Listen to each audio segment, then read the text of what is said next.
اعوذ باللہ من الشیطان الرجیم، بسم اللہ الرحمن الرحیم۔ آئیں مل کر درود پاک پڑھتے ہیں۔ اللہم صلی علی محمد وعلی آل محمد کما صلیت علی ابراہیم وعلی آل ابراہیم انک حمید مجید۔ اللہم بارک علی محمد وعلی آل محمد کما بارکت علی ابراہیم وعلی آل ابراہیم انک حمید مجید۔ السلام علیکم فریگرنس آف اسلام کے پیارے دوستو، آج کی ہماری ویڈیو کا عنوان ہے حضرت یوسف علیہ السلام کو کس نے خریدا۔ کہا گیا ہے کہ یہ خریدنے والا عزیز مصر تھا، وزیر خزانہ تھا اور اس کا نام کتفیر بن رخیب تھا، اور اس دور میں مصر کا بادشاہ ریان بن الولید تھا۔ یہ ممالک میں سے ایک آدمی تھا، اس کی عورت کا نام راعیل بنت رمایل تھا۔ بعض کے قول کے مطابق اس کا نام زلیخا تھا، اور ظاہر یہ معلوم ہوتا ہے کہ زلیخا اس کا لقب تھا۔ بعض نے اس کا نام فکہ بنت ینوس بتایا ہے، اور یہ بات سلبی بن ہشام سے نقل کی ہے۔ محمد بن اسحاق نے حضرت ابن عباس رضی اللہ تعالیٰ عنہ سے نقل کی ہے کہ یوسف علیہ السلام کو مصر میں لانے والا اور وہاں فروخت کرنے والا مالک بن زار بن نویت بن مدیان بن ابراہیم علیہ السلام تھا۔ حضرت ابن مسعود رضی اللہ تعالیٰ عنہ سے ابن اسحاق نے نقل کیا ہے کہ انہوں نے فرمایا کہ لوگوں میں سب سے فہم و فراست کے مالک 3 اشخاص ہیں۔ عزیز مصر، جب اس نے اپنی بیوی سے کہا کہ اس کو اکرام و عزت سے رکھنا، وہ عورت جس نے حضرت موسیٰ علیہ السلام کے بارے میں اپنے باپ کو کہا اے ابا جان اسے مزدور کے طور پر رکھ لو، کیونکہ بہترین مزدور طاقتور اور امانت دار ہوتا ہے۔ نمبر 3، اور حضرت ابو بکر صدیق رضی اللہ تعالیٰ عنہ نے جب انہوں نے حضرت عمر رضی اللہ تعالیٰ عنہ کو اپنے بعد خلیفہ نامزد کیا۔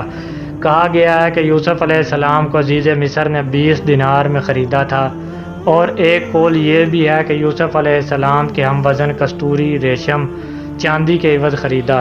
اور اس طرح ہم نے یوسف کو زمین میں جگہ دی، یعنی جس طرح ہم نے عزیز مصر کو اور اس کی بیوی کو یوسف علیہ السلام کے لیے مقرر کیا کہ وہ ان کے ساتھ اچھا سلوک کرے اور ان کی نگرانی کریں، اسی طرح ہم نے یوسف علیہ السلام کی سرزمین مصر میں قدرت دی اور قرار عطا کیا تاکہ ہم اسے باتوں کی تعویل، خوابوں کی تعبیر سکھا سکیں، اور اللہ تعالیٰ اپنے معاملے پر غالب ہے، یعنی جب اللہ تعالیٰ کچھ کرنا چاہتا ہے تو اس کے لیے اسباب و حالات مہیا کر دیتا ہے جو بندوں کی دسترس سے باہر ہوتے ہیں۔ اسی لیے اللہ تعالیٰ کا ارشاد ہے، لیکن اکثر لوگ نہیں جانتے، وَلَمَّا بَلَغَ أَشُدَّهُ، اور جب وہ اپنی پختہ عمر کو پہنچے تو ہم نے اسے فیصلہ کرنے کی قوت اور علم عطا کیا۔ اس سے معلوم ہوا کہ سارے گزشتہ واقعات پختہ جوانی عمر کو پہنچنے سے پہلے ہی پیش آئے ہیں، اور یہ حد 40 کی ہے، جس تک پہنچنے کے بعد اللہ تعالیٰ اپنے بندوں کی طرف وحی کرتا ہے اور منصب نبوت سے سرفراز فرماتا ہے۔ پختہ عمر کی حد کیا ہے؟ اس عمر کے بارے میں علماء کا اختلاف ہے۔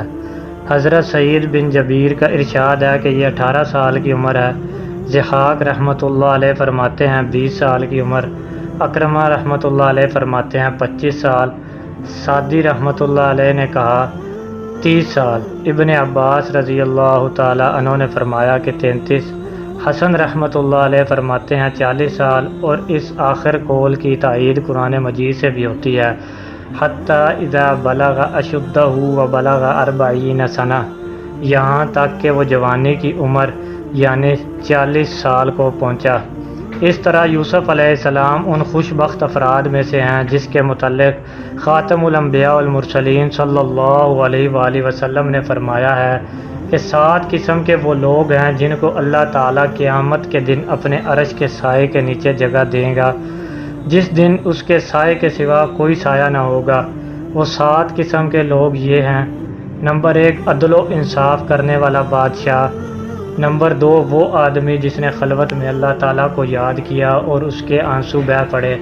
نمبر 3، وہ آدمی جس کا دل مسجد کے ساتھ چمٹا رہتا ہے جب وہ مسجد سے باہر جاتا ہے یہاں تک وہ مسجد میں واپس آ جائے۔ وہ آدمی جس نے اللہ کی راہ میں صدقہ کیا اور اس کو یہاں تک چھپایا کہ اس کے بائیں ہاتھ کو علم نہیں ہوتا کہ وہ کیا خرچ کر رہا ہے۔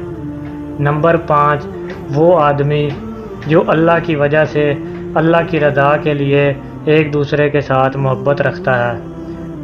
وہ آدمی جو اللہ کی عبادت کرتے ہوئے پروان چڑھا۔ نمبر 7، وہ آدمی جس کو حسب و نسب والی اور حسن جمال والی عورت نے برائی کی طرف بلایا تو اس نے جواب میں کہا میں اللہ سے ڈرتا ہوں۔